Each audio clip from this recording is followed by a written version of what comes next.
minsan nakakatakot tingnan. Actually, nakakaaliw kasi kanya-kanya ng eksena. Oo, may mga nagawa one-on-one, meron may mga tumatandem, may mga tina-target. Pero bang nag-work? Let's watch this.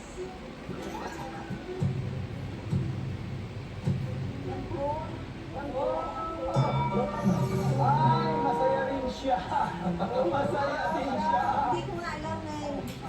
Nakalimutan. Kaya yung... Meron na nga eh, may hagit-hit pa. May galaw pa ng balikat eh. Ano yun? Isipan ko yung fruit. Fruit, hindi flatter eh, fruit basket. Hindi, natawa ko sa sarili ko doon. Hindi, ayaw ko nang magsalita eh. At pero dahil sa mga jokes mo, ikaw din naman tumawa. Kaya naman, Oh.